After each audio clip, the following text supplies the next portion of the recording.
No matter what time you're watching this, Countdown is live each night at 8 Eastern with the primary replay at 8 Pacific, the longest continuously running 8 p.m. news hour on cable unless you consider Fox News.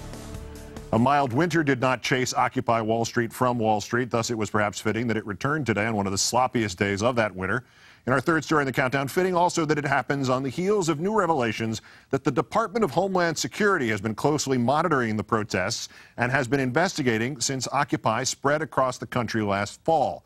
A 5-page report analyzing Occupy's disruptive influence also examined Occupy's social media and IT usage. DHS appears to have closely monitored Occupy's Twitter feeds.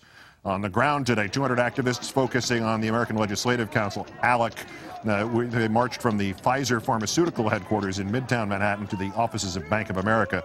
Occupy links Pfizer to the funding of ALEC and legislation giving big corporations big tax breaks. 4 arrested for disorderly conduct and obstructing governmental administration. Overnight, police had arrested 9 people for attempting to exercise their First Amendment rights in Zuccotti Park.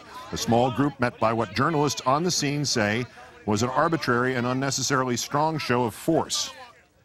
I ran through and I felt something I actually would want. Stop the wise ass, especially for the press. Stop being wise. Stop being wise. Stop being wise. Generations of New York cops have sounded exactly like that, right down to the "I asked you what it was." We'll turn to Matt Taibbi, Rolling Stone contributing editor and Countdown contributor. It's good to see you, Matt. Good evening. So this was opening day?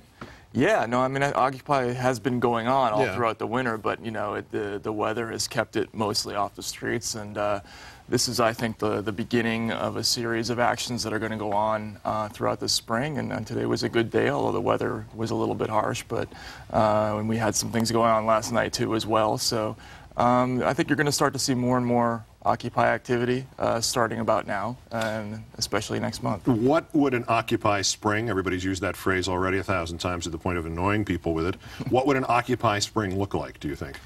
Well, I know the campaign that I'm involved with has a lot of things going on in the next month. You know, we're involved with this campaign against Bank of America. We've got something teamed up with International Women's Day on March 8th. There's going to be a series of actions around the country. On March 15th, there's going to be a series of actions teaming up with Occupy Homes, demonstrating at foreclosed homes and at branches of Bank of America. We've got things going on April 15th, May 15th. So, and there's a series of things going on all over the country. There's so many different groups now that are involved. It's just so much bigger than it was back in the fall. And I gather also, just from listening to you sort of give the schedule for the months ahead, that if you were to look for something that was significantly different between Occupy 2011 and Occupy 2012, this is much more mobile and much less about standing one place and hoping people come and listen to your message. Oh, it's so much bigger, so much more organized, and so much more targeted than it was in the fall. In the fall, really, it was an impromptu thing originally, just a whole bunch of people showing up and congregating. Now we have things like Occupy the SEC, which submitted a 325-page comment letter to the SEC. That's something that's never been done before by people like us, you know, in getting involved in the regulatory process. So there's all these different groups now. There's all these different kinds of people, lawyers, journalists, activists involved that weren't involved in the fall, and that's why it's going to be bigger. Is this a change in strategy, or is this evolutionary? It's just evolutionary. There's just more people physically involved now, and I think the movement also did a smart thing. They reached out to people who were involved with a lot of these different you know, realms of the economy, and they said, we need more expertise. We need to figure out what we can do that will bring more pressure to bear and be more effective. And so they're targeting their resources more effectively. And so I think you're going to see them have more of an effect in the upcoming year. Is that why you're using the term "we" to describe Occupy? I guess, yeah, unconsciously, I guess I'm doing that. I mean, I'm sort of peripheral to all this, but there are a lot of people like There we are. So is that a royal we, an unofficial we? This was my Trotsky moment here. Oh, how very nice. Oh, good. You remember, yeah, we all know what happened to Trotsky. Not wishing you bad luck. Pickaxe in the neck, in Mexico City. So right. Don't go to Mexico City.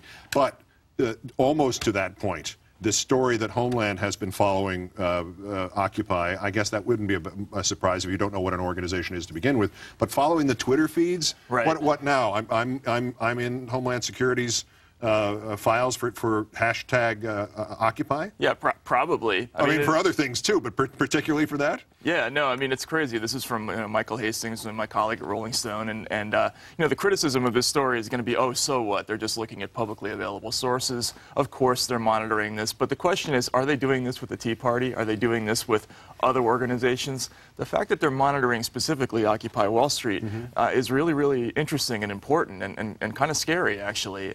You know, to date, we haven't seen that there's been more involved surveillance. They haven't caught them with agents provocateurs involved in the movement. But I think we can expect that there probably is that kind of surveillance out there. And everybody, well, I know who's not involved with Occupy expects that that's happening. Just because that's happened to every left of center protest group in the history of this country? Right, yeah, this goes back to the Red Squads, you know, decades ago. The Red Squad, it goes back to the Haymarket in 1886. Right, exactly. It probably goes back to British infiltrators in the Revolutionary War. Right. It probably has something to do with the Salem witchcraft trials, which I just brought up. Right. Of course it does. Ergot poisoning. Or the ergot poisoning. There's ergot poisoning on Occupy. We have to get Homeland Security down there. Boy, I hope not. Matt Taibbi of Rolling Stone, a Countdown contributor, of course. Great, thanks for coming in, and nice Trotsky. You didn't want to go with Lenin because Trotsky was. I forgot to grow the beard. Yeah, Kerensky maybe. You wanted more George Kerensky? Yeah. I mean, he lived in Brooklyn for 40 years, so why not? Did he really? Yes. Go look that up. It's fascinating. Okay. The first free president of Russia lived most of his life in Brooklyn. It's lovely. Matt Taibbi, thank you kindly. Thank you. News International under the capable leadership of Rupert and James Murdoch. Oh, just Rupert.